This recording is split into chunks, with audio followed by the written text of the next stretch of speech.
We made this. Engage. I'm Captain Jean-Luc Picard of the Federation Starship Enterprise. Michael Burnham, pleased to meet you. What we leave behind is not as important as how we've lived. We will continue exploring, discovering new worlds, new civilizations. That is the United Federation of Planets. That is Starfleet. Make it so. Hello and welcome back everyone to Make It So, a Star Trek podcast for the We Made This podcast network. I am your host Tony Black. It's my week again. Kurt North is off on the beautiful world of Casperia Prime, getting his feet wet in the lovely oceans. While I am joined by a more than capable stand-in to discuss Star Trek Discovery episode 10 of season 1. With me, once again, after appearing on Star Trek Picard coverage, is the one, the only, Zach Moore. How are you, mate? Greetings. How have you been since since we came on and talked about Stardust City Rack? a lot of happened in the world since then, Tony. But I am very thankful to say that I am healthy. I am employed, and I am getting on with life. Excellent. I mean, we're recording a little bit ahead of when this episode goes out, but we're going to guess that COVID-19 is still rampaging around the world. So hopefully everyone listening is safe and well, as we are. Mm-hmm. And I'm glad you've come back, because our episode on Stardust City Rag did raise the odd eyebrow or two in terms of the fact that we were quite honest, and we were quite honest about what worked and what didn't. But before we talk about Discovery, I'm quite curious to find out what you thought generally of the end of Star Trek Picard, because we talked about the middle episode, so we were halfway through. So what did you think about the five afterwards? You know what, the second half of the season actually picked up the pace, which was good. I felt like, by the time we got to the episode we talked about, exactly the halfway point, I felt like, man, this is dragging. Right, where are we going? I felt like Maddox was the end point, but it seemed to be just a footnote, right? Maddox on the show. And, I really liked the next episode, The Impossible Box. I was like, that episode to me probably had the best pacing of the entire season, because there was suspense, characters were coming together, it was exciting, like, okay, we're finally getting to what we set out to do. And, of course, I love the nostalgia of Riker and Troy.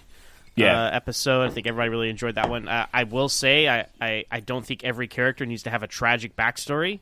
So giving them a child who died is like, okay, I get it. Everyone's life is horrible in the future, but it was. I mean, how can you not love seeing Jonathan Frakes, Marina Sirtis, and Patrick Stewart all together get on screen as these characters? That was magical. True. And the final couple of episodes, I mean, there are parts I really did enjoy. Like, my favorite moment of the entire series was Riker showing up with the fleet. Like, that's what that gave me the feels, in a huge way. Yeah. And that's kind of what I wanted, and what I feel like a lot of us wanted for the entire series. I don't think that's unfair for us to ask. Just saying. Yeah. I know they specifically said, well, that's not what you're getting. And I'm like, okay, well, all right. But that was my favorite part. I honestly, I did think it was a cheat to, have Data have a biological brother who came out of nowhere. That seems to be a common trend in Star Trek these days. Siblings that we never heard of before just come out of nowhere. And then Picard being a robot now. I thought if they were ever going to do something like that, or they would recast him, right? Like, let's get Tom Hardy as Captain Picard for seasons 4 through 7, right? It's odd to me. Like, I understand story-wise what they were going for there, but it seemed to me like they wanted to cure his Ironic syndrome, but wanted to keep everything else about him. Like, why didn't we just do that? Why does he have to be an android now? And it did give me shades of Star Trek Into Darkness, where Kirk dies, and then 10 minutes later he's not dead, and we've cured death. So, those are my, as always with modern Star Trek, Tony, my very mixed bag of emotions and thoughts about how it all went down. So, but you and I often have similar thoughts, I think. So I think you're right. I agree with a lot of that. I think it wasn't perfect. It had high points, had low points. Not everything worked. But I mean, you mentioned the Impossible Box being the best paced. I think it wasn't necessarily my favourite, but it's gone down well, that one, in terms of a general balance of what people wanted from the season and what they got from the season. So I think the consensus is that that's a particularly good one. Right. In that I do feel justified that I think it's the across the board the consensus that Stardust City Rag is the worst episode. So I feel justified in our take on it when we discussed it after that. Yeah, so. Absolutely. I do stand by it. I mean, I think I'd like to think that I will warm to that episode a bit more as time goes on, but it needs a few years to percolate slightly. But so let's see what happens in season 2. Right, season 1's done. Let's see what happens in season 2. Yeah, definitely. I'm hopeful that we'll get a season that's a bit better and improves on some of the good stuff this season did. So yeah, cool. We'll get to that in 2021. Let's switch gears then and talk about Discovery. And obviously we're going to talk about Despite Yourself today. But before we do, we've never really spoken about Discovery season 1 particularly. When you were the host until recently of Trek FM Standard Orbit, which was talking about the original series of Star Trek, and because Discovery season 2 was so heavily rooted in the original series of Star Trek, we did a very detailed sort of breakdown of what we did like and what we didn't like about season 2 of Discovery. But we've not really talked about the first season. So generally, I mean, what do you think about Discovery season 1 and kind of Discovery as a whole as we go towards season 3? What's your take on it? Well, I'm glad that they're finally getting out of the time period of the original series with season 3. That's why it's kind of like a blank slate, and I'm actually very hopeful for that, because I feel like that's what the show should have been, because I feel like all of the biggest obstacles to me enjoying the show revolve around it being set contemporary with the original series. Yeah. All of the technology, the continuity, the characters, the giant retcon of his secret sibling we never heard of before, and the main character of the show, and the entire Star Trek universe revolving around that character for the first 2 seasons was very distracting for me, right? Being a lifelong Star Trek fan who had read Star Trek the Encyclopedia on a daily basis when I was a kid. And, yeah, I know how that feels. So I know what the 2250s, 60s all were like. And, I honestly feel like had Discovery been set in the 25th century and Michael Burnham been a human raised on Vulcan without any of these familiar connections that they're so obsessed with these days in modern Star Trek, it would have been able to judge it more on its own merits. And I think rewatching it now for these conversations, I'm able to do that because there's been some distance, right? And I've been able to kind of like, okay, well, this is what they're doing. And I feel like Discovery, it's interesting with Discovery because rewatching season 1, it actually had more of its own identity, I feel, in season 2. So, but there was like kind of a course correction for season 2, and hey, who doesn't love Captain Pike, right? But as we've talked about on other podcasts, like their obsession with these original series characters and ideas and kind of undermine their own identity as a show. And so, as I've said many times, just in normal conversation with people on and off microphone, I've learned the value of Gene Roddenberry's stance at the beginning of Next Generation through Discovery, because Gene Roddenberry's stance at the beginning of Next Generation was, all right, we're not going to talk about Kirk or Spock or any of the original series characters. This has to stand on its own. Of course, they violate that in the first and second episodes by having Admiral McCoy appear and then having a sequel episode to an original series episode. But once you get past those two in the Next Generation, there is not a hint of TOS until Sarek shows up at the end of season 3, and he says Spock once, and they had to fight for that. Ira Stephen Burr had to fight for that. Yeah. And then Spock doesn't show up till the middle of season 5. Then Scotty, right, in season 6. But Next Generation had a long time to establish its own identity, and I feel like Discovery. But this is the age we're in, Tony. Right? As being a pop culture connoisseur as you are, you understand that we're in the age of nostalgia. And remember this? So that's part of that's the struggle of new Star Trek, I think. And as we'll talk about in this episode, because we go back to the mirror universe. We do. But again, I mean, and I am fascinated to watch season 2 again and try and hopefully get more out of it with a little bit of distance, because it'll have been over a year now until since that aired, and I'm hoping that'll be the case. But I'd invite anyone in the meantime to go and check out Standard Orbit and the episode I think it was TOS season. Was it 0.5? I think that was the episode title. I believe it was TOS season 0.5. Yeah. And that's an episode of Standard Orbit on Trek FM, which we did, and we had a really good time recording that and going through all the problems we had with Discovery season 2 at the time. So yeah, check that out for my current views and our current views right now. But I think hopefully that will change and that will, ebb and flow over time. But we'll see, because a lot of the things you just said, I do still agree with. Mm-hmm. And I think as a whole, Discovery definitely has the chance to sort of reinvent itself now. And in the classic vein of Star Trek, really hit the ground with its third season, which has been the staple of how it's worked since the start of TNG. Well, I will say this, Tony.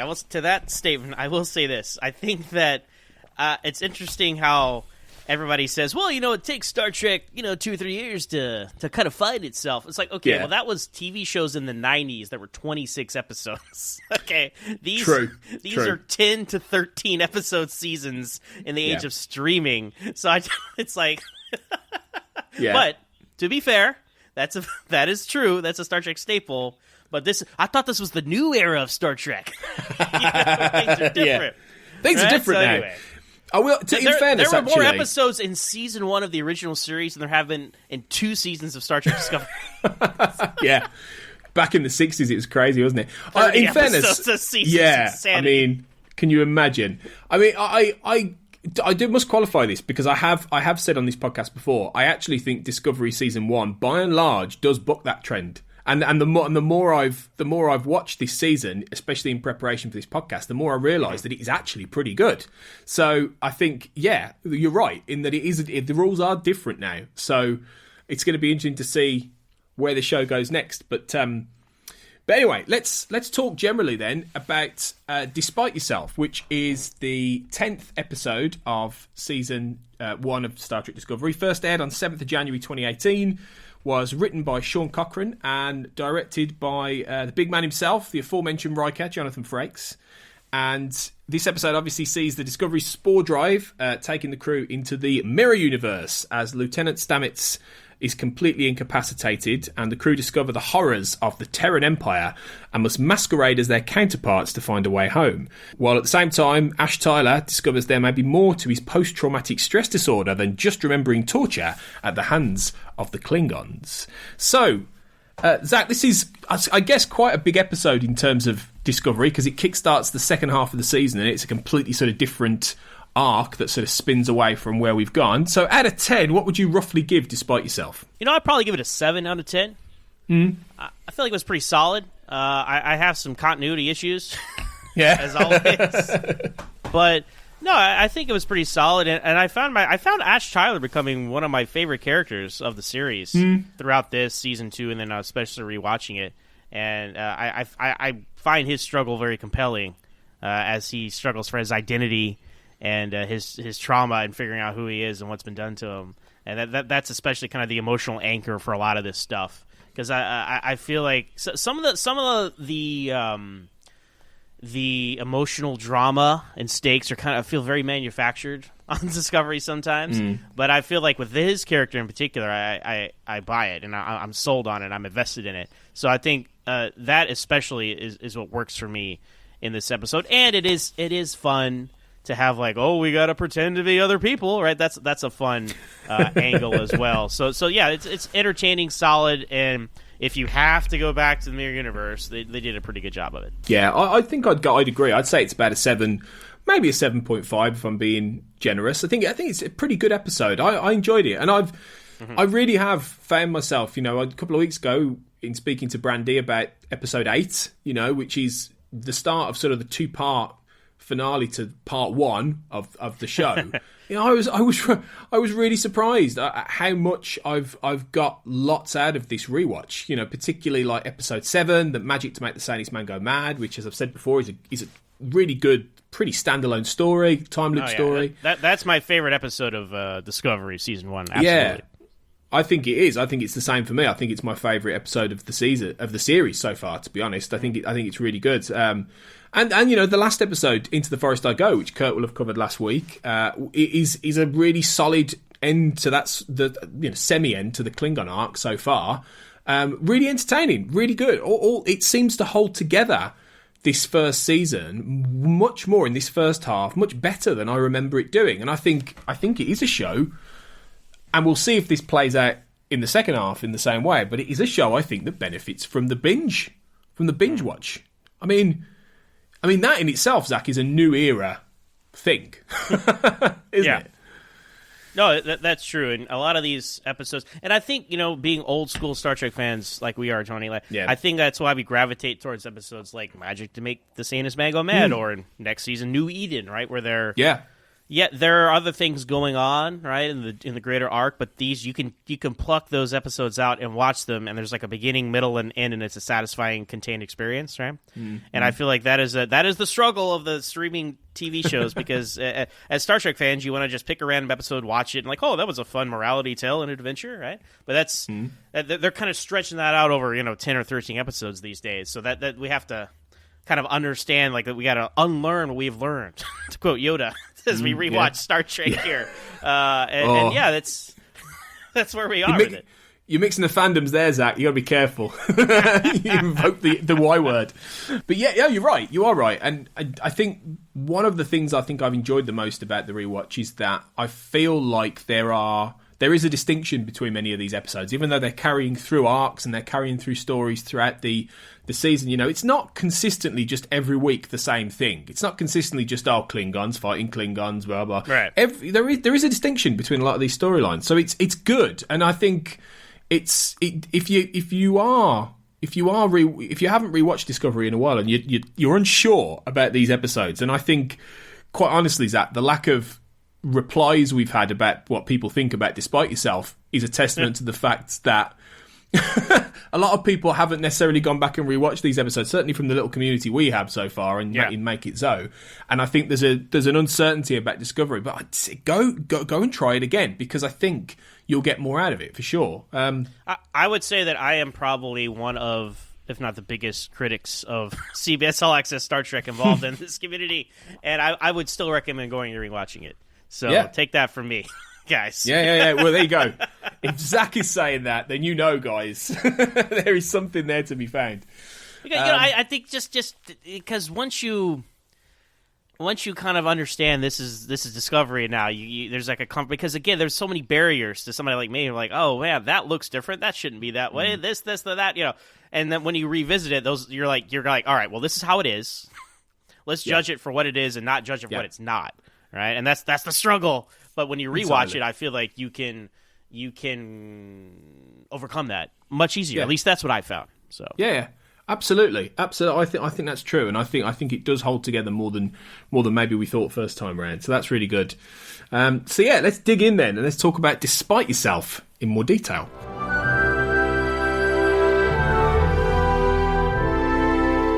So the episode begins with picks up right from the end of Into the Forest I Go, and I always felt like with that cliffhanger when I first watched it, that I kind of guessed that they were in the mirror universe at the end of that previous episode, and they do get there fairly quickly in this one, but there is still a little bit of a build up to them understanding that they're in the mirror universe. I don't know about you, but I mean, I think it would have been a better cliffhanger to the last episode had it, when it was pulling away from the Discovery and you got all the wreckage of the ships.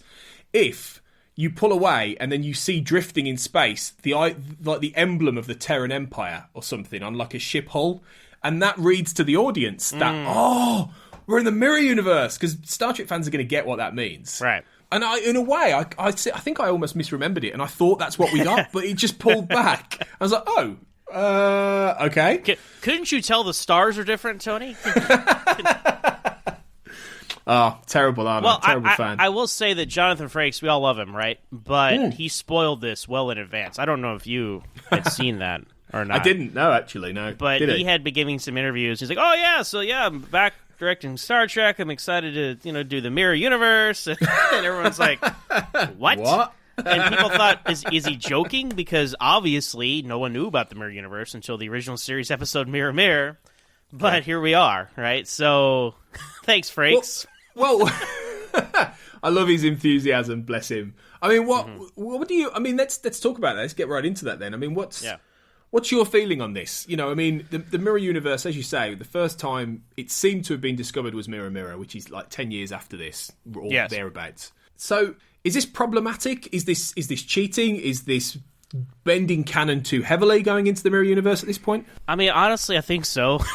Because it was a huge deal. And they're like, parallel universes, right? And it becomes even more problematic later in the series where we, spoilers, bring back the Terran Empress to the prime timeline, and she becomes a major player in the very public Section 31, and it's public knowledge, or even Captain Pike knows about the Mirror Universe. So it's you got to keep these things contained. I always go back to when, like, if you're going to try and retcon stuff like this, I always go back to Enterprise, the episode Regeneration with the Borg, right? You tell me, like, the Borg are on Enterprise, that's ridiculous. That's exactly what I expect from a stupid prequel, right? But it was really smart because they tied it into the events of First Contact. They contained the Borg. They didn't find out who they were. They didn't quite so, like, it was... And you could still find your plot holes, but I just find that to be like the perfect, okay, we shouldn't do this, but let's find a way to do it where it fits in with everything. Yeah. And then it makes a predestination paradox where they send the message out to the Delta Quadrant, and that's maybe why the Borg come here. So anyway, that works. This, they push it so, I mean, how long do they spin here, Tony? Like 4 episodes in the Mirror Universe, right? It's like, that's a long time. So I don't know. I just felt like, come on, show something new, you know, like this, like we already have the Klingons. I'm like, all right, we're Klingoned out. Now we're going to the Mirror Universe. Okay. Like I understand the appeal, right? Because people love the Mirror Universe. They brought it back on Deep Space Nine many times, but even on Deep Space Nine, I felt like they kind of ran it into the ground near the end, you know, like the Emperor's New Cloak is like, ugh. You know, by the time you get to season 7.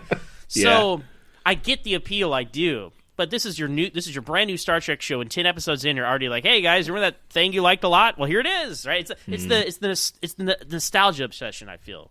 So, but then I say that, but if they would have gone to a parallel universe, would we all be like, you know what would have been cool? You know what would have been cool if they went to the Mirror Universe? So I don't know. That's the struggle of fandom that I'm always talking about here. So I did feel slightly creatively bankrupt, to be honest. But I enjoyed what they ended up doing with it to a degree.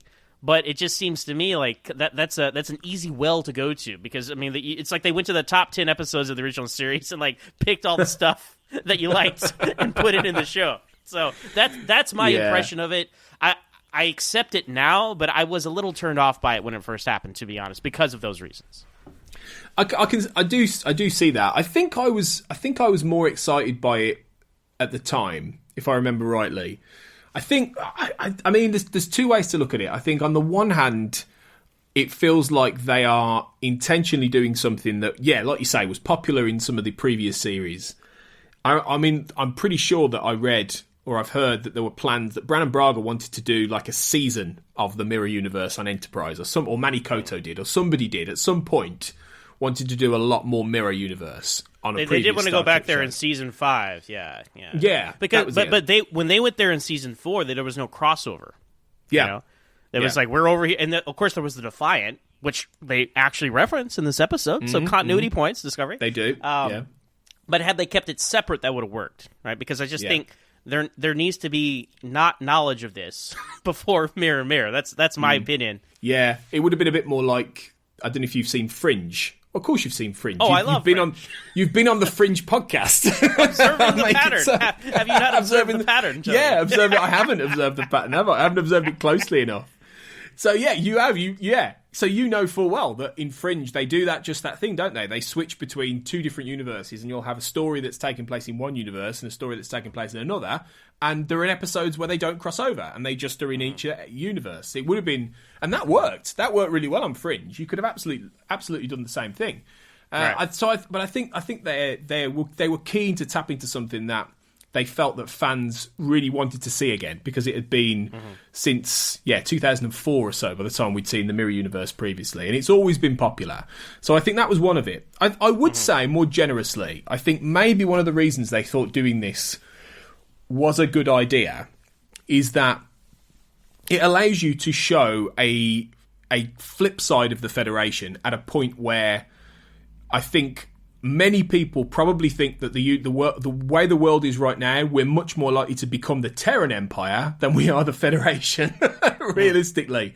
And I think it feels a little bit like they wanted to explore this flip side idea of a dark empire of the future, particularly because Discovery itself has quite a dark beginning, as we've talked about on this podcast, in the fact that Burnham was a mutineer and that her captain ends up dying, and that and the Discovery is a ship at war, and it starts in quite a dark place for the Federation. But so I think almost by flipping it over and having these characters who, in some senses, are operating on a darker aesthetic than the previous characters in Star Trek history would have done, on previous ships, then when you start showing Tilly having to play an evil murderous version of herself and saying things like, oh, well, she's everything that I don't aspire to be, it almost reminds you that these characters are proper Federation Starfleet officers, even though they're in the middle of a war, and that things have been pretty bad and there's not much exploring going on. There's not much hope, in a way. That's kind of what I'm wondering. Maybe that's one of the reasons they chose to do this story now, in order to really draw that parallel quite clearly. I see what you mean there. I can see that, to say, okay, they might be kind of...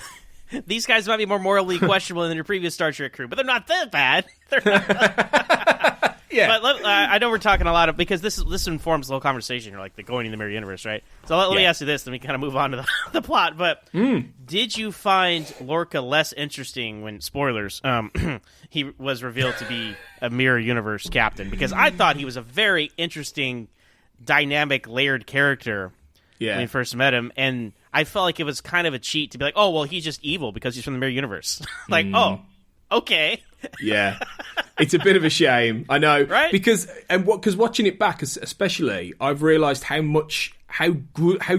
well, Jason Isaacs is obviously a really good actor, but I really appreciate how enjoyable Lorca is as a captain. When we first watched Discovery, we spent the whole season trying to figure out what his angle was, and we were what's his deal? What's his deal? He's quite dark. He's not like Janeway. He's not like Picard. He's not even like Archer.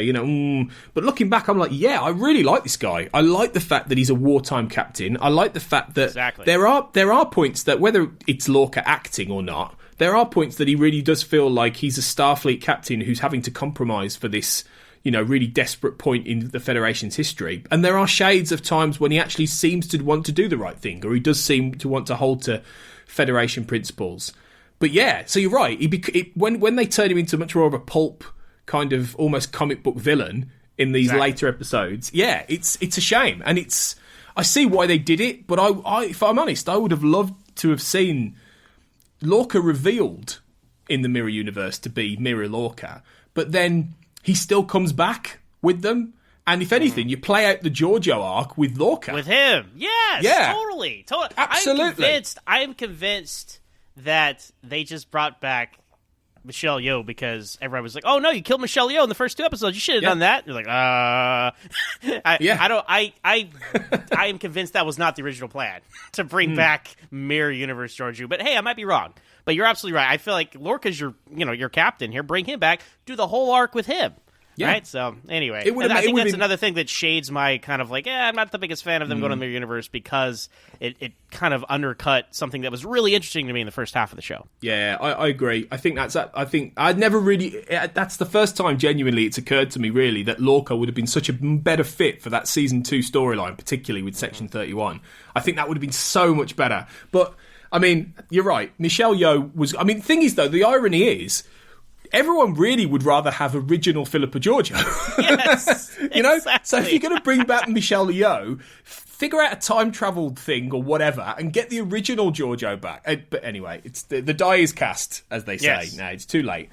But anyway, yeah, Lorca's great up until that point. But yeah, anyway, let's talk a little bit about some of the aspects of the plot then. So obviously it begins with... they have a bit of fun with this, don't they? With a Vulcan rebel ship, and they're like, Vulcan rebels. What's going on? So they do mention quantum signatures when they start scanning, and I thought that was a good continuity bit because that is something they talk about in different parallel universes in Star Trek. So that was some good continuity technobabble, I thought, as well. Has that come up before then? Actually, that has come up before. The quantum signatures, as far as parallel universes, like in parallels with Worf. And, very good. Season 7 of TNG, wasn't it, that, I think? Correct. And I'm sure they mentioned it at somewhere in Deep Space Nine, perhaps with the Mirror Universe. But I know they've used the term quantum signatures before on Star Trek when it comes to parallel universes, and that's how they eventually determine that, and the stars being different, which I don't think that was... Because in Mirror, like, they're exploring the Enterprise, and McCoy and Scotty are like, everything is exactly where it should be except us. So I don't think the astronomy was different, but they just wanted to say, hey, we're not where we're supposed to be. So that's good. That's a nice little... There are definite continuity points. That's true. That is good. But it's taking its time to sort of build up to the fact that it's the mirror universe as we know, and obviously we're one step ahead as the audience through a lot of this episode, really. That we know what this world is, we know what it will become, we know the significance more than these characters do. But I thought the pacing of this episode was good. I thought like it had enough going on. It had enough. There was plenty happening to keep the plot moving at a good pace. I mean, you've not only got the fact they're trying to investigate and they're figuring out where they are, but you've got Stamets, who's in trouble in sick bay because his eyes have gone strange and he's overloaded with all this, whatever it is, mycelial power in him that's knocked him out. You've got that going on, and of course you've got Ash. You've got Ash Tyler. Starting to sort of awaken to the ordeal he's gone through. So let's talk about this, because like you said at the top of the episode, I was really unsure about Ash through season 1 again. I wasn't sure I liked the character, but I found him much more interesting and much more entertaining the second time around.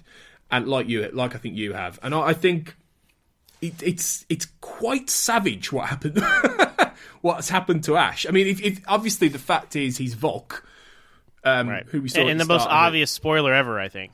Well, didn't everybody guess this? I don't know. Well, no, I didn't. Well, that's the thing. When I spoke to Brandy a couple of weeks ago, as people will have listened to by now, I said, "Oh yeah, how obvious was it, Brandy?" She said, "I guessed it straight away." I was like, "Really?"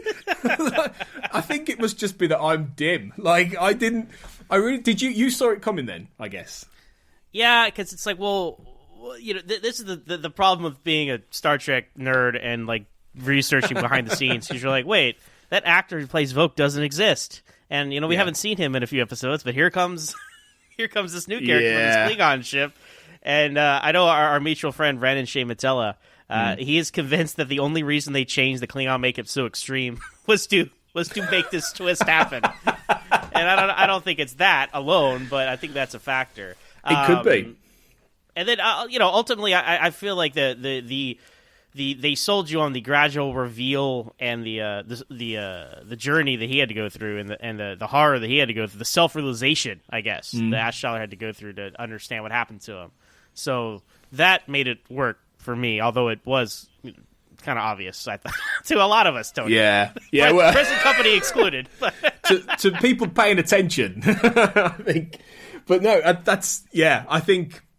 It was. I think it was still pretty well executed though, because I think I think Brandon may have a point genuinely, because that makeup was pretty impenetrable, and I think if they'd have lied and they'd given Vox credit to another actor, I don't know if you'd have been able to detect that was Shazad Latif straight away. So I don't know. I mean, I think it's well. In fact, I was surprised it happened in this episode. I was convinced that all of this stuff with Ash happened in like episode 12 or 13. I didn't think it happened in Despite Yourself. And I was like, oh, wow, this is the one where he finds out he's Voq. We find out he's Voq. They don't make it 100% clear, but at this point, he is a sleeper agent of some kind in this episode. Yeah, and that's true. For example, I feel like this twist, even though it's obvious to a lot of us, I feel like this twist works. You can go back and you can say, oh, well, that all makes sense. As opposed to the Lorca twist, you're like, well, When, and we're not there yet in the show, right? But like, when in all the episodes we've ever seen in the Mirror Universe did they have a sensitivity to light with their eyes?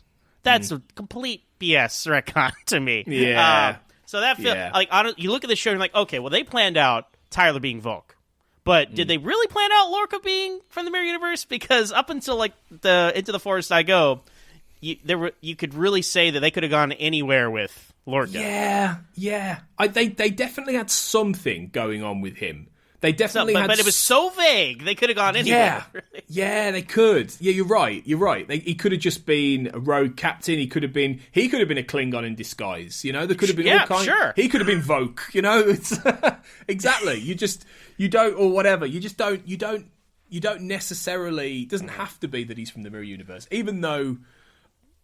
It does fit in a way. I mean, like you say, that eye thing doesn't. That's a bit of a retcon. But in terms of his personality and his character, you can see in some of the previous episodes, episodes like Lethe in particular, you can see that there is the mirror-ish kind of aspects to Lorca. But you're right.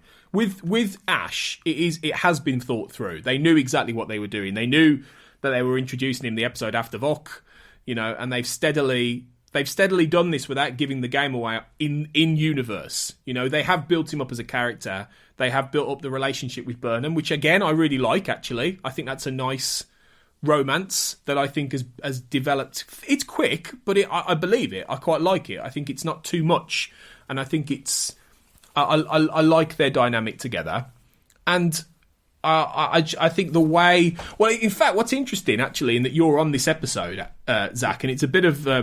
Coincidence, I guess, is that when we talked about Stardust City Rag, one of the things we discussed was the visceral violence of the episode. And this is another one, isn't it? Directed by Frakes again, like Stardust City Rag, that has pretty nasty, like, torture sequences and obviously the horror of a rape in this episode. And you're like, wow. Again... Star Trek pushing the boundaries of what it's doing, I suppose. Yeah, Jonathan Frakes, man, he's got some kind of bloodlust that I didn't realize.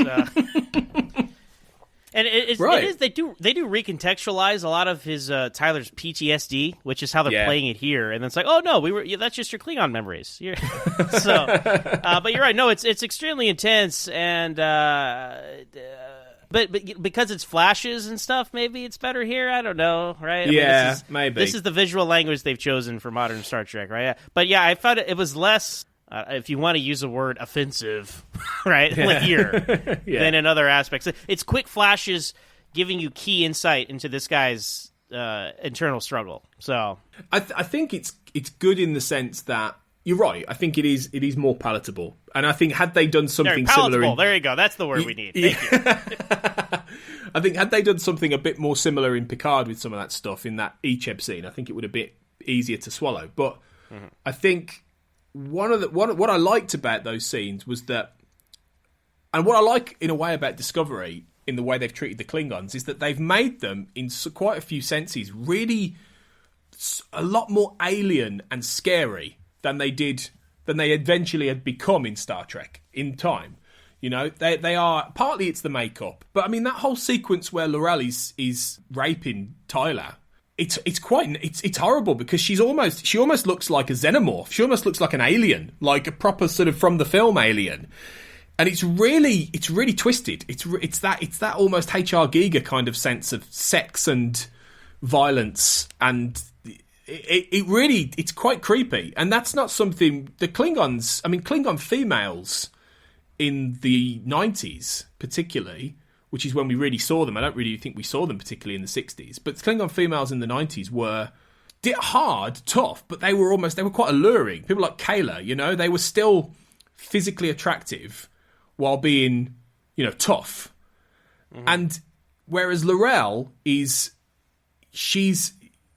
there is a feminine side to L'Rell, and you see that come out, but at the same time, she's quite monstrous in a way, certainly in that sequence. And that's a change in how they've portrayed the Klingons in this sense, for me. Yeah, I think that, again, not to go to what I wanted to see versus what we got, right?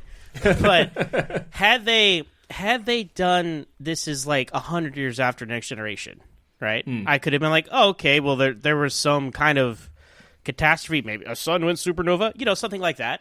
And the Klingons have kind of evolved into this, or gone back to their old ways and that kind of thing, right?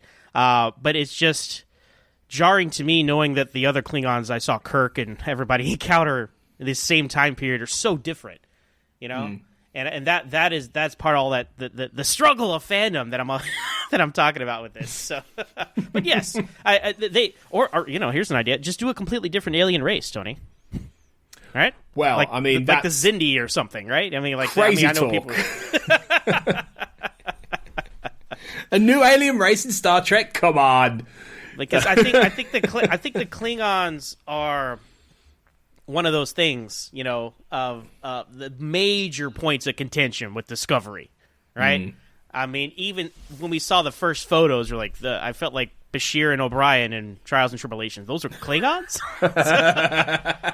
So I hear what you're saying. They want them to be more alien, but you know what? Invent another alien. I don't know. But then people would say, "What? Oh, I never heard about those aliens before." And so it's a rabbit hole. But it's a tricky the balance. Klingons, it's tough. It is tough. And I guess I would have been, we're talking like overall Discovery here, I guess, when you talk about the Klingons, but like, had they truly shown us different kinds of Klingons, right? Because they were like, oh, well, this is just one, it's a Klingon empire. There's lots of races of Klingons, right? Yeah. And had they really shown us some TOS Klingons, some TNG Klingons mixed in here, I would have been able to go with that more. But Discovery Season 1, you only see one kind of Klingon. Let's be honest. All right, they may be different colors. Like there's white, there's black, there's kind of purplish. You have different, but they're all the same kind. So let's not pretend that you saw all the Klingons. Like, no, this is how the Klingons look now. And that just kind of proves that they know they screwed up, because in Season 2 they're like, well, let's give them hair and mustaches and stuff. Yeah. So that's my take on that.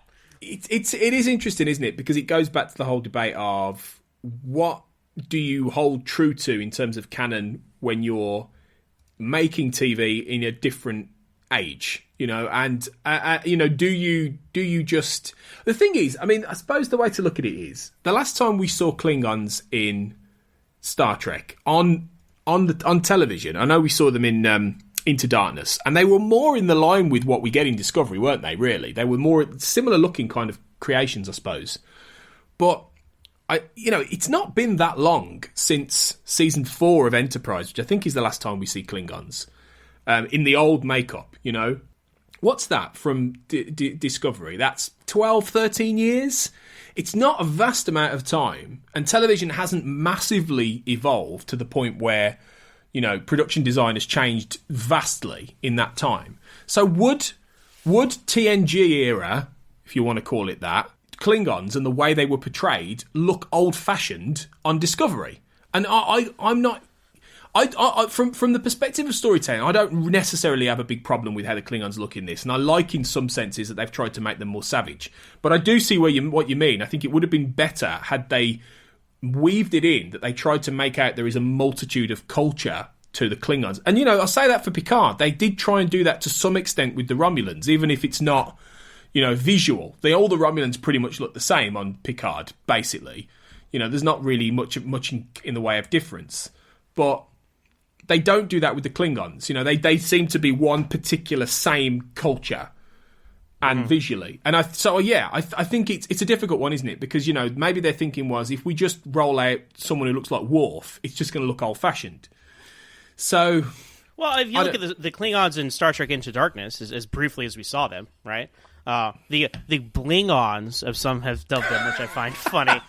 I have no problem with them having bling on, but it's in it because that's sure they would have some cultural things they would wear, whatever, right? Yeah. But if you take the jewelry off, that guy's a next generation Klingon, right?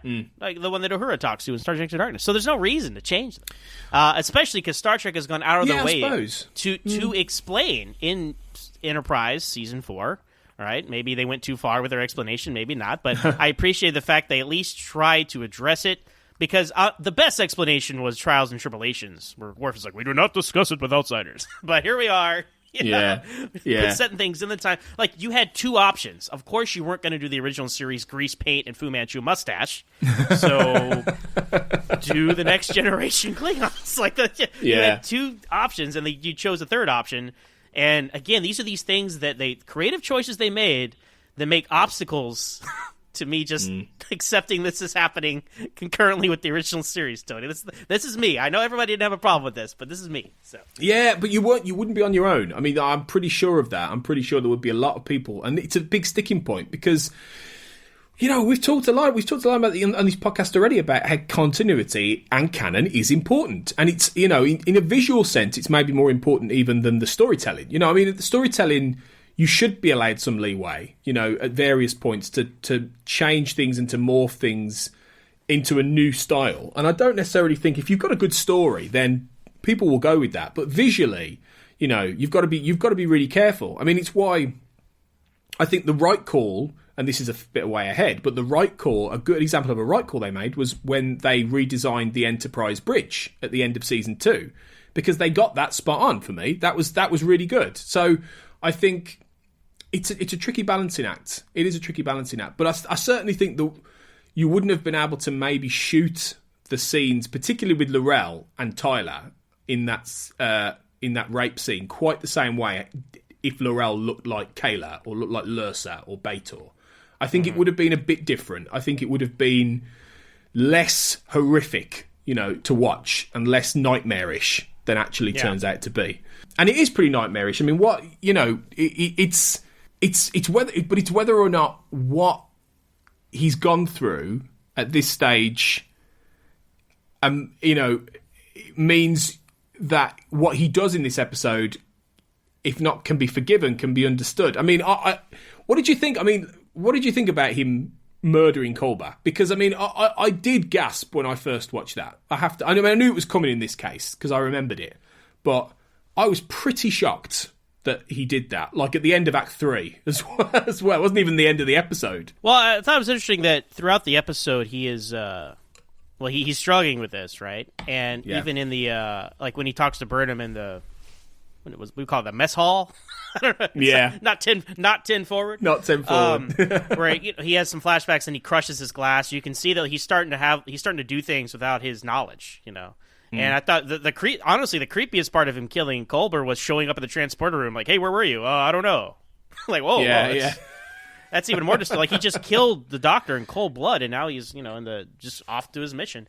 But yeah, I mean, that was. But again, I really like Shazad Latif, his performances here, because you feel for the guy, because he's like, oh my god, what happened to me? What did they do to me? Right? He's freaking out, and he doesn't want anything to be wrong with him, but it's becoming very clear to him that it is. And then, you know, Culber is, you know, he's not the doctor. I don't know how many doctors are on this ship. Who is the CMO? Who is the chief engineer?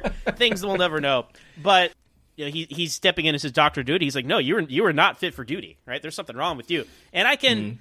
It is a little bit of a cheat, but like, I thought we did all the scans on you. It's like, yes, we were looking for a personality underneath, not a personality on the top. I'm like, okay, all right. But then when he just snaps his neck, right? Okay, we talk about visceral violence. Hey, that is violence, visceral, but it's kind of clean and clinical.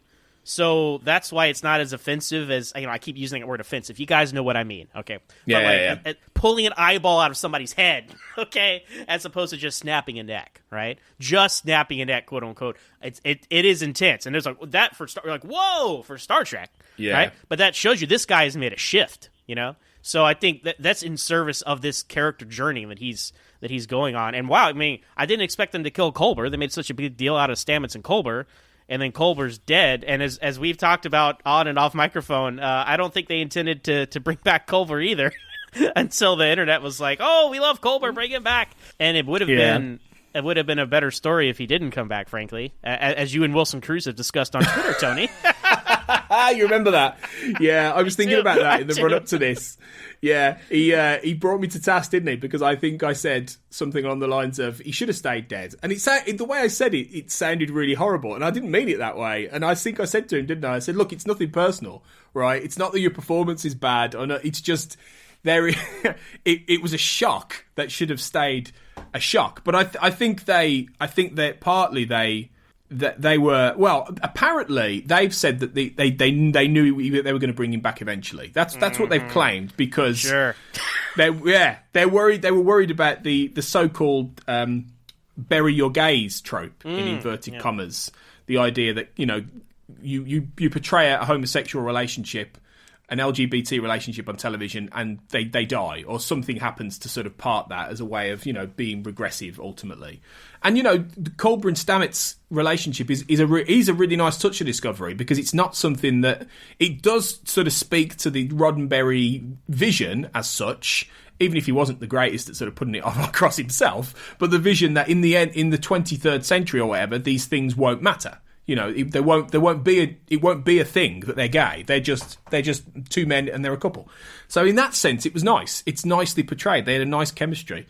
But who knows? I mean, they might say these things. Doesn't mean that it's true, you know, necessarily. But ultimately, I think, yeah, there is a shock value to it. I mean, in terms of what the producers said, apparently, I meant to mention this earlier when we were talking about the Mirror Universe, but they were planning to go as early as episode 4 or 5.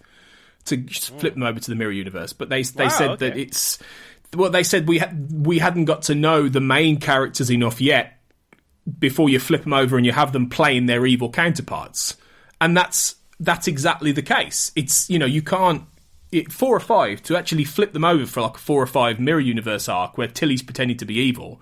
You don't even really know who Tilly is yet, you know, so you've got to build that in, and that's the thing. So that there are definitely indications that they change their minds with things over the course of this season. Tony, it would almost be like your first actual episode of your show being an episode where a disease goes through the ship and everyone acts out of character.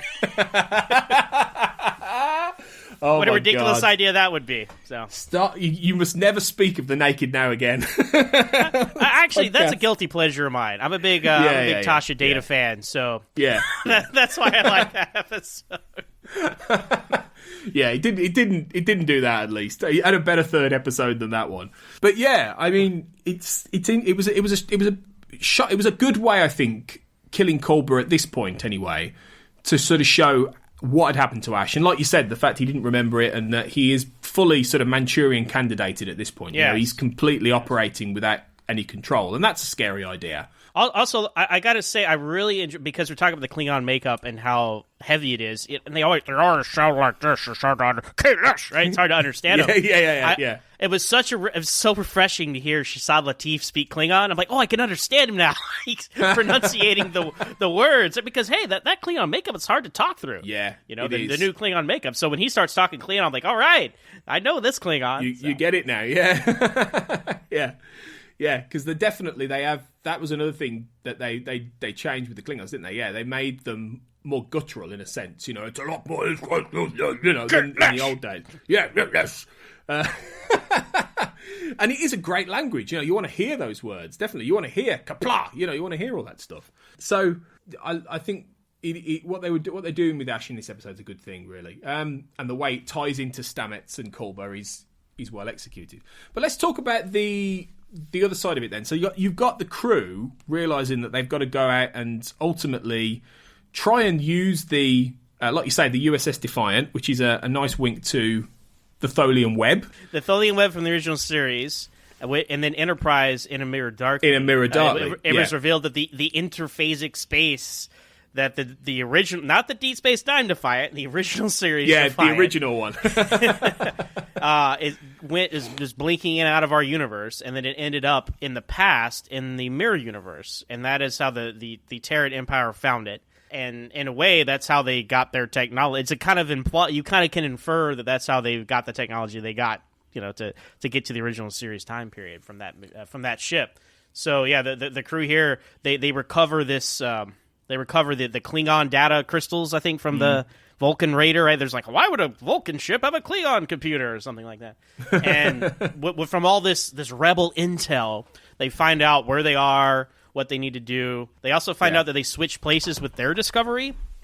They're the USS Discovery, and they find out they switch places with the ISS Discovery, which I don't know the mechanism of how that would have happened, because the ISS Discovery didn't have a spore drive. Right? Well, yeah. So, does that mean... So what you're saying is that the ISS Discovery would at this point be in the normal universe, Prime universe, basically. Yeah, that's what happened, and then it got destroyed in the Klingon War, and people were none the wiser because there's not two discoveries. That's how they're able to, like, you know, we see the shot of them painting the U into an eye, you know, on the pole. And all that kind of thing. So they're impersonating the ISS discovery, and that opens a whole another can of worms. Like, you're telling me the ISS discovery was in the Prime timeline universe right now, and it just so happened to get destroyed without a trace, so nobody can figure out what this was. So that's a whole story, isn't it? Absolutely. Where's the novel on that, Tony? Is what I'm talking about. Where's the comic book? Exactly. Because they did a crossover to a comic. They did a comic, I think, to tie into Burnham, Mirror Burnham as well. So yeah, we need the story for the ISS discovery in the Prime universe. Yeah, that's a good point. I'd missed that actually in watching this. So in terms of the Defiant, then what comes first? So you've got, is the Tholian Web like the first, technically sort of the first episode for this, and then it's phasing in and out of the dimensions and that. It's mentioned here, and then you've got In a Mirror Darkly in terms of the fact it goes back. Is that right? So what Enterprise did, you know, is much like Discovery. It's like, what are some popular episodes of the original series? Mirror, and the Tholian Web. Well, let's combine those, and let's make a sequel to both. So in the original series, those were 100% independent, okay? Yeah. But Enterprise, they make it where, what if this interphasic space that the Defiant fell into in the Tholian Web was not only a universe portal, but a time portal, right? And it goes back in time like 100 years, give or take, into the Mirror universe. And the Tholians find it. It is in Tholian space, so the Mirror Tholians find it. Then the Terror and Empire gets it. So it was gone. But we saw the transition in the Tholian Web back and forth, but then it was gone. It doesn't go back after this. You know, it doesn't go back after In a Mirror Darkly. So it's in the Mirror universe. And I was thinking that would have been the palace that Stamets refers to, right? Like, would that not be the mobile throne room of the faceless emperor, Tony? Yeah. Because that's going to be a big reveal when we find out who the faceless emperor is. Not the empress, the emperor. No, the emperor. Although Hoshi Sato in A Mirror Darkly refers to herself as Empress Hoshi Sato. So that makes me think, wait, is Georgiou like a child or grandchild of Hoshi? Yeah. Like, is this some kind of true oligarchy of? Yeah, that'd be cool in a way, wouldn't it? Because that would mean that tracks. Yeah, and does it also mean that Prime Georgiou is the granddaughter or great granddaughter of Hoshi as well? You know, our Hoshi. Maybe. Where's the book on that? Where's the comic book to it? That's our running thing in the Make It So series, Tony. Yeah. Where's the novel? Where's the tie-in novel? It's true. So I don't know if they... obviously, they were trying to keep it a secret. That it was sort of like, they have so much intel. They know what comm badges to wear, the manifests of every crew, but they don't know who the Emperor is. Oh, no. Yeah, I did think about that, because they managed to create a lot of the stuff, don't they? They managed to create entire costumes, you know, and all these things. I'm like, wow, you know, you can get it. It can't be that easy to do, surely, to just, you know, dress up exactly like these people. But, you know, you've got to go with it. I suppose you've got to go with it for the enjoyability, because the whole thing about this is the idea that they're flipping over and they're trying to be these different people. You know, I think one of the best... Despite themselves, Tony. Yes. Well, there you go. There you go. One of the best scenes is probably where Tilly is on the bridge and she's having to be captain, and she's like, yeah, what? What do you want? Because they say, they're going to take the hail, and like, no, Lorca, you can't do it. Captain Killy is the captain. Captain Killy. Yeah. And they're like, why aren't you using a view screen? She's like, well, technical difficulties. That's a funny scene. And then, hey, it is good. Jason Isaacs has a heck of a Scottish accent, right? He does. I'd forgotten about that, and I did laugh, because I suppose that's an in-joke in two ways, isn't it? I mean, it's obviously an in-joke to Scotty, but it's also the fact that Isaacs is from the UK. So, you know, he's playing Lorca, he's not playing his usual accent. His real accent's are British. So Scottish isn't too far away. It's probably the first truly, like, good Scottish accent anyone has done in the history of Star Trek. And he's the chief engineer, and so it was that was a fun moment. And it was. This episode, it found a good balance of like this intense stuff, right? Yeah. Heavy stake stuff, and also some comedy. Because who doesn't love Captain Killy, right? That's Captain Killy's good, definitely, and she's a lot of fun. And it also ties into and this is something I mentioned in the last one I was on with Brandy, talking about how Stamets mentions back then, he calls Tilly Captain, and she's like, what? What are you talking about? And in my head, I was thinking ahead to thinking the fact that ultimately Tilly's arc is that she wants to become a captain one day. But of course, it's a nod to this. I'd forgotten that. I was like, of course, well, in this, she has to become captain. So what Stamets is already seeing is the mirror universe. He's seeing some sort of level of the future, I never made that connection before. I thought it was still like something in the far future, but you're right. He was just seeing this event happening. Very good. Yeah, it must have been. Good catch. I know. I was surprised. I was like, oh, yeah, actually. You might not have known Tyler was Locke, but you caught up on that, Tony. Good job. Yeah, I'm not completely out of it. That's the beauty of the binge watch. I would never have picked that up if I was watching these 2 weeks, separate from each other, and I didn't at the time. So yeah, it is good in that sense, and you're getting to see these characters flip. And I suppose, for Burnham particularly, it's interesting because it's almost like, she's having to face elements of her past consistently. In the last episode, she has to go back onto the sarcophagus and help destroy that by killing, helping to kill Carl and all this kind of stuff, and having the fight that ended badly in the pilot.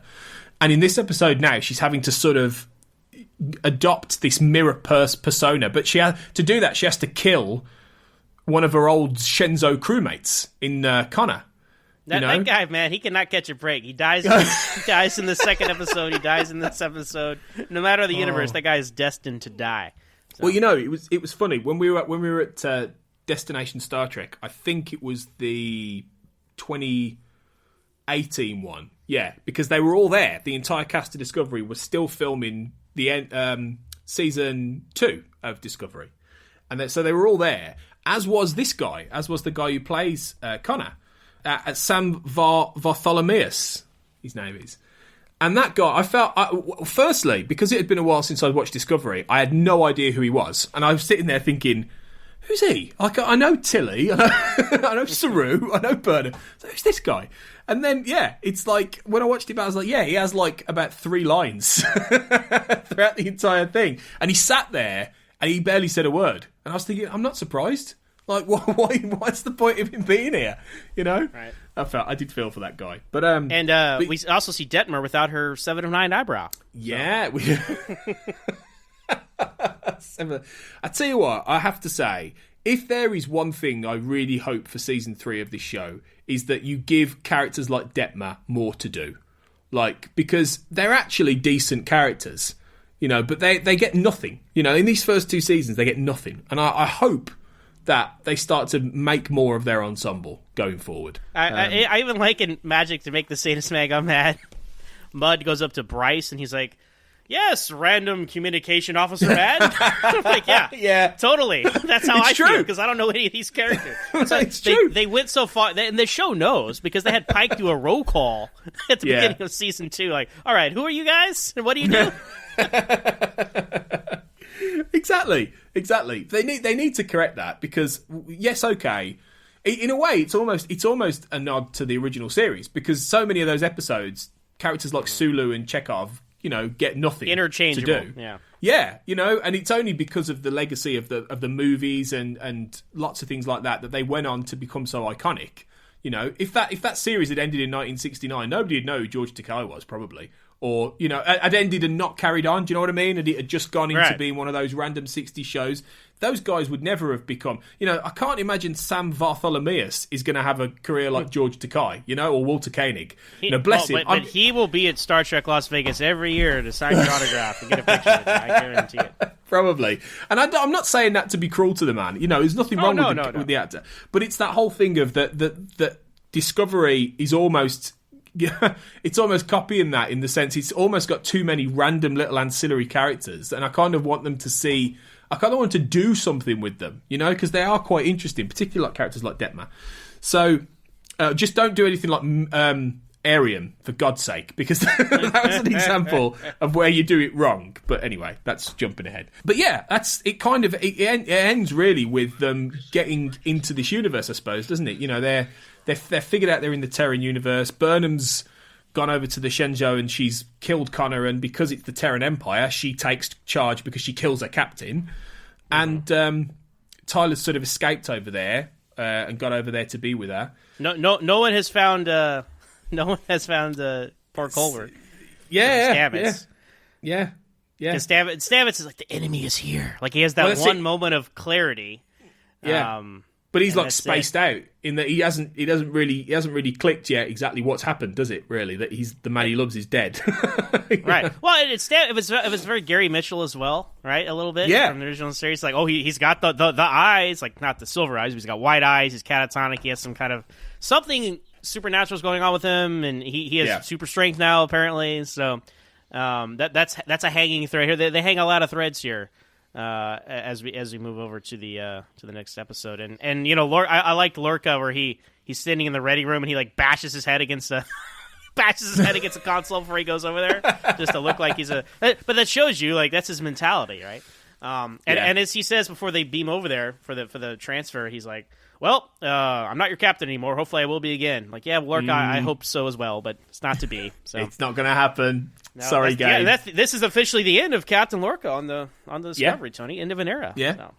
It's a shame. It is a shame. And, you know, I kept thinking after this, I kept thinking in season 2, what if like Prime Lorca's actually not dead? Lorca. You know, and because they could have easily done that. You know, apparently he died. You know, I can't remember exactly, and the next few episodes will tell me. But I can't remember exactly. He was beaming over during an ion storm, Tony, and that's because that's how it worked in here. But but anyway, I just feel like you could easily rewrite it and bring back Prime Lorca. It's not going to happen now because Discovery are like 1,000 years in the future, so that he's gone.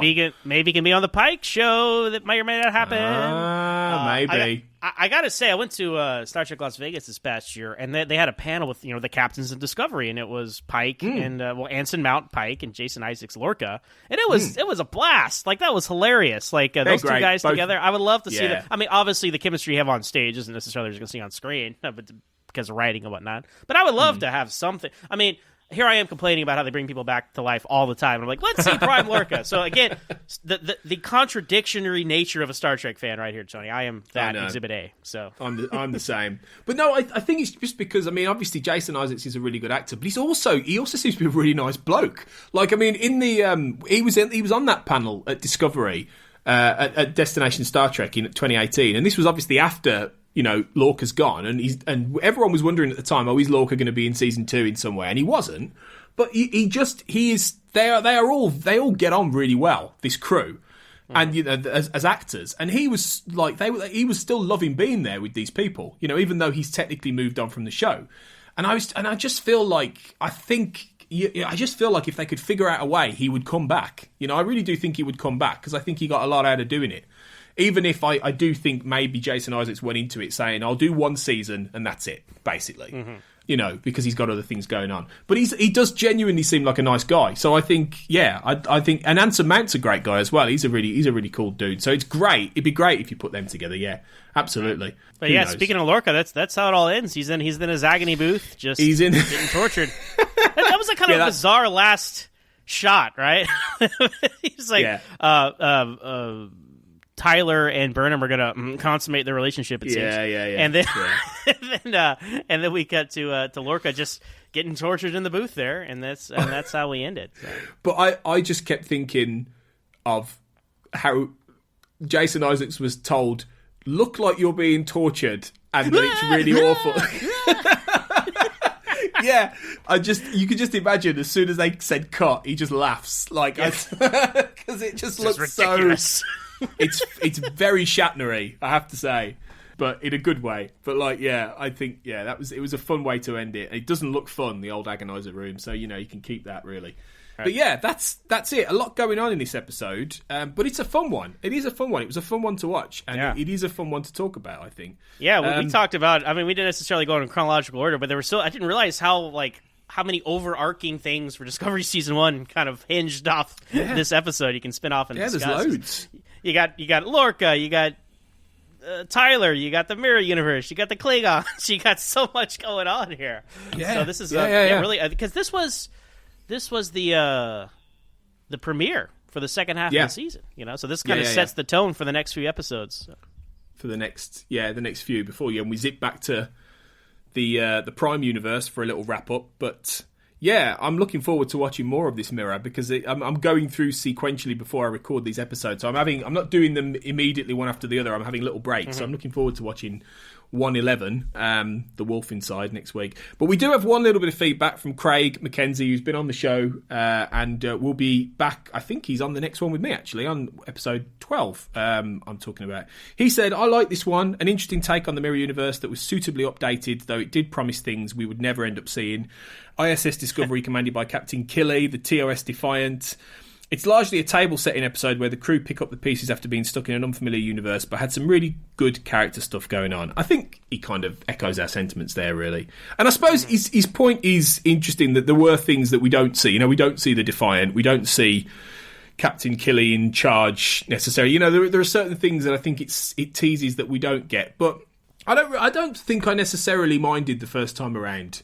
I think it's enough that they're sort of there now in this. I enjoyed them for what they were, I suppose, in this one. Yeah, I mean, it would have been cool to see the Defiant, but then, of course, we end up seeing the Enterprise later, so that kind of takes care of that. It's true. Yeah, it's true. There's a whole story there with the ISS Discovery. Or maybe it was short-lived. Maybe they appeared in the middle of some battle and got immediately destroyed. There's nothing else to say about it. That would be interesting to see. Yeah, extremely convenient. Right? And he mentions updates. I guess what did you think of the costumes for the Terrans here? I guess spinning off his comment about the updated look for the Terran universe. I thought they were more fascistic, if that's the right way I've said that. Than we've seen before. In the old days, they were, but I think that they were a bit more. It was almost like if the Nazis had lived to be in the future, this is maybe what they would have looked like the Third Reich. They would be dressed in all gold platelet things and just swaying robes and this kind of thing. Yeah, and if people are trying to kill you all the time, it makes sense to wear some kind of protective armor. So. Breastplate, yeah, it's true. As opposed to Kirk walking around in his vest. His pajamas, yeah. It's like, very comfortable look, true. Though, but it was a good design. I did enjoy it. Yeah, I think it would have been. I suppose the only other thing with design is it would have been nice if maybe the ISS Discovery and the ISS ships the ISS Shenzhou and stuff weren't quite as obviously redressings from the Prime ships. Same ship. That they looked, you know what I mean? That they looked visibly different. That is in the tradition of the original series. That's fine. Yeah, I don't mind that.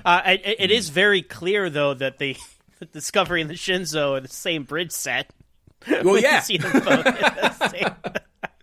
At least the Discovery up till now, you had the first two episodes, and then Shenzhou was destroyed, and then you meet the Discovery. So you're not cutting back and forth between the two. Yeah. So it's even more obvious. True. It's also the bridge of the Shang-Hi from the season finale of Picard as well. So. Yeah. Yeah, even though they try and disguise that by being it quite tight on Riker, you can still tell, basically. That is clearly the Discovery captain's chair. It is.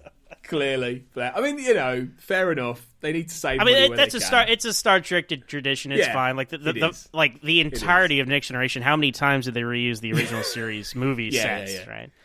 Yeah, it's true. It is true, yeah. You're going to forgive it, really. But yeah, I think, on the whole, it was a good episode. So, it's been a lot of fun to talk to you about it, Zach. Thanks for coming back on to talk about Despite Yourself. And you're going to be back on, but hopefully you might be able to drop in with us to talk about a new episode of Discovery. But until then, where can people find what you're up to? And give them a little tease about what's coming up. Well, you can find me personally on Twitter at MooreOnZach. That's MooreOnZach. I'm also the host of my own podcast, Always Holding to Smallville. We talk about each and every episode of that young Superman show.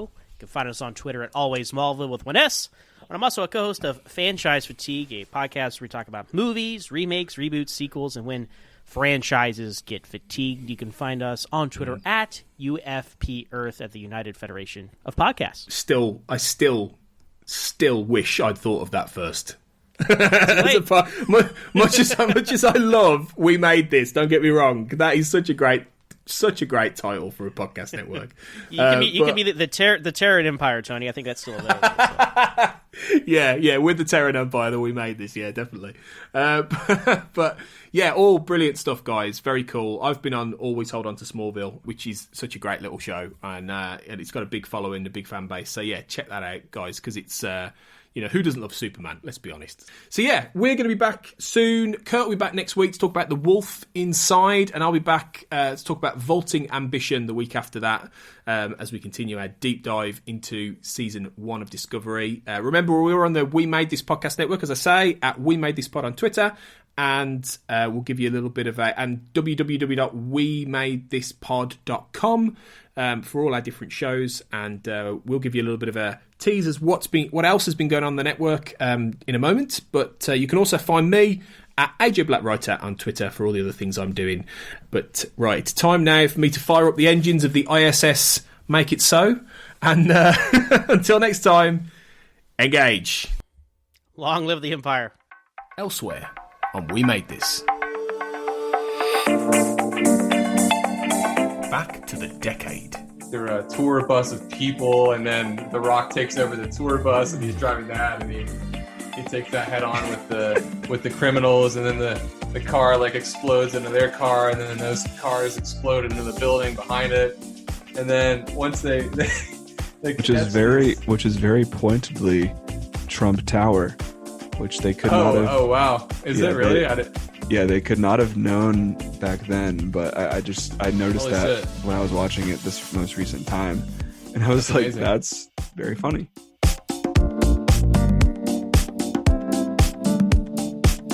Pick a disc. And like you probably sing along and stuff, and then kind of forget it exists until immediately you meet someone called Stacy, and then immediately he's like, again. Yeah. So, and I think so. And I think it's that song that a lot of bands have that kind of opens the door a little bit.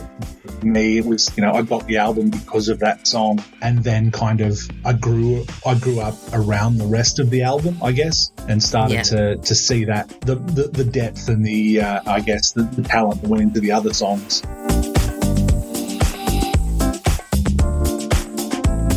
Observing the Pattern, a Fringe podcast. They are human, of course they are. I thought it was a nice, like you said, a very nice moment. Yeah, it's lovely. And I think with Olivia, with any kind of policeman or detective or agent who works for the FBI or anything like that, if they work in a particularly nasty sector, say for violent crimes, they have to put up these psychological barriers. Otherwise, they're just. I mean, a lot of them burn out after a couple of years anyway. Yeah. But I can kind of apply that to Olivia. She has a lot of walls she puts up. Check out all of these shows and more on the We Made This podcast network.